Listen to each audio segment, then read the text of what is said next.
They're telling CNN that Hunter Biden would not have ever agreed to plead guilty without the expectation of clemency from his father. Now, the White House claims the final decision was reached only this weekend. But saying one thing and doing another is why a lot of Americans say they're fed up with Washington, D.C., period. Something that Democratic Senator Tim Kaine was quick to point out. He didn't need to tell the American public, I will not do this. And he did. And when you made a promise, you got to keep it. I wonder if the senator's holding for both Democrats and Republicans. I want to bring in Democratic Congresswoman Jasmine Crockett from Texas. She serves in the House Oversight Committee. Glad to have you here, Congresswoman. I'm eager to get your take on this because, look, I mean, you have actually congratulated President Biden. Yeah. You seem to be, at least publicly, in the minority among Democrats in the House. Why do you think you are in the minority here, and is it sincere?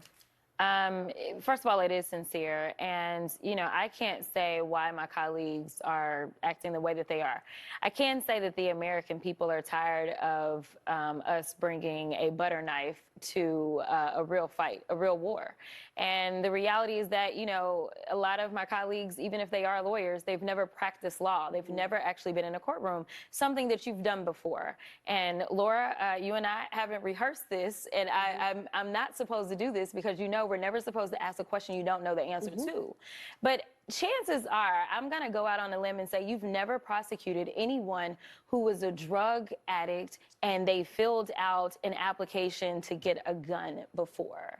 Correct. Okay. All right. So in my experience, because I did practice criminal defense for almost 20 years, both in state courts as well as federal courts, I've never seen a case like this before. So, you know, when we look at this, and as somebody who serves on oversight, I saw it up close and personal. Listen, this was gamesmanship. They were going after his only son so that they could try to get at him. This was all about politics. And at the end of the day, when the president said that he had no intentions of pardoning his son, I absolutely believe that he believed that in that moment. Well, why would he have done that, Congresswoman? I mean, in the grand scheme of things, as he wrote out in that statement, for the reasons you've suggested, these charges alone, the accusations alone, normally would not have given way to a trial. No. But Biden truly would have known. He himself, by the way, was a defense attorney for a time in his earlier career.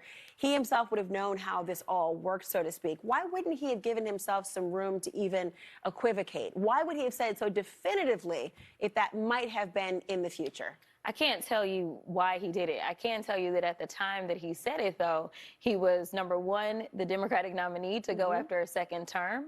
And circumstances have changed. Not only did he not end up becoming the Democratic nominee to go into a second term, we know that Trump and his administration, you were just talking about in your lead-in about Kash Patel. And so not only is it that we lost, but we now know that we have someone who is a convicted criminal that is going into the White House and seemingly is surrounding himself with questionable figures. And the retribution that he's talked about seeking on the trail, you know, I think that the president is taking him at his word, and he's decided that he is going to protect his only son. And honestly, I think that it was the right move. Listen, anybody that has a problem with a pardon, let me be clear about this. The only way you get a pardon is if you've been in trouble in some way.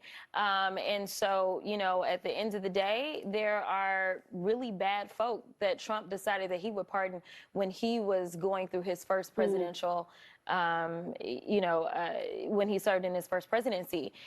Listen, at the end of the day, I need people to really recognize that we are living in some different times. And I applaud the president because the American people have been so upset with Democrats not fighting back and not fighting with the same tools that the Republicans have been fighting with.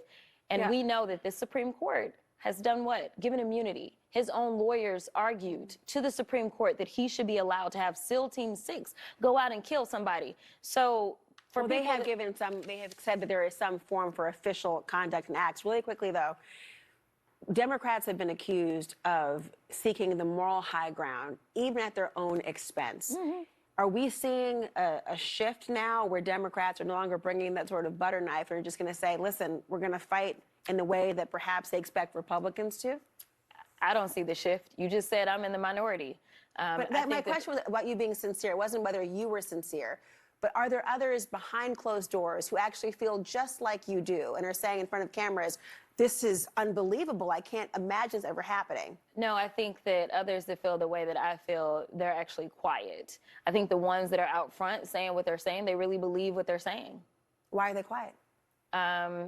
You know, everybody comes from different districts. So a lot of people are always concerned about how will my district take this. But for me, listen, I'm fearless.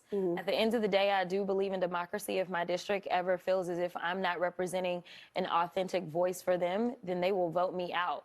But one thing I can't do is not be myself. I see. Congresswoman Jasmine Crockett, always a pleasure to see yourself in this studio. Good to see you. Well.